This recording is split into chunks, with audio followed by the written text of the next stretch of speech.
Well, as we mark Women's Month this month, a group of people are embarking on an anti-gender-based violence march in Davidton.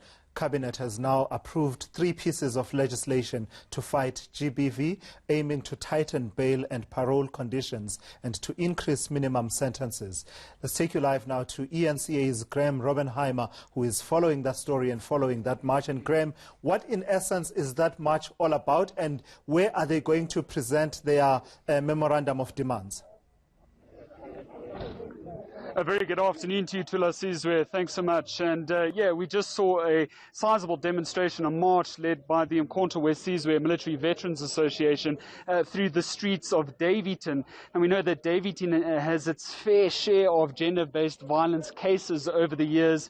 And it's understood that there's a bit of a backlog here at the local SAPS station. So I'm joined now by the Gauteng spokesperson for the eNCA MVA, and that's Bafana Mashlabe. Thank you so much, Bafana, for joining us on eNCA. I really do appreciate it. What are you basically saying to the local SAPS here in Davidton?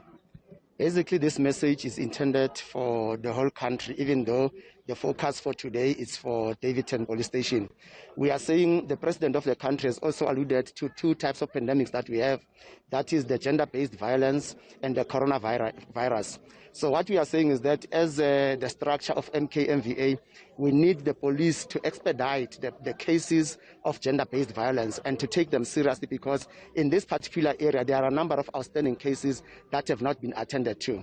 And we feel that as it is Women's Month, we need to add our voice to the millions of voices of women in South Africa who are saying enough is enough.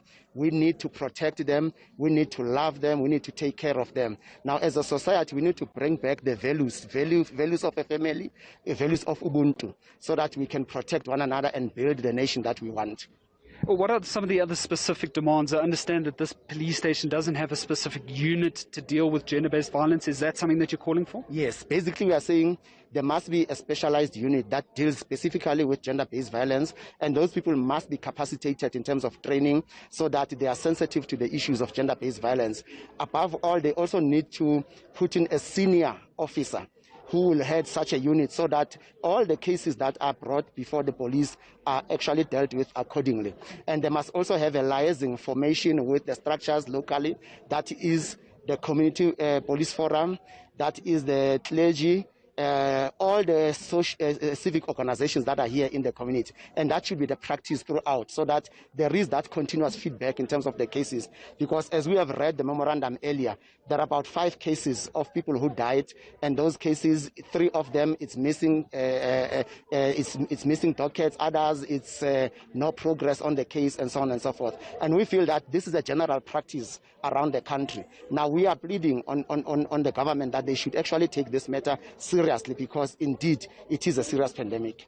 Mr. Mashlabe, as we mark National Women's Day, I mean, you would agree in your address a little bit earlier that men have to do better, right? Definitely, definitely. That is why we say the moral fiber of society must be improved. And this begins with the basic unit, which is a family. We need to bring back the values of a family system where we take care of each other, we love one another, we listen to one another. Violence is not the solution to our problems. What we need to do, we need to inculcate a spirit of engagement. We need to raise our boys also in a manner that they should know that women are not objects, but women must be treated with respect, because they play an important role in our society. And being the Women's Month, 20,000 women were marched against apartheid, marching for a better life. Now, it can't be that 20 years and odd beyond to democracy, we have a situation where women are being victimized, where women are being attacked and killed on a daily basis.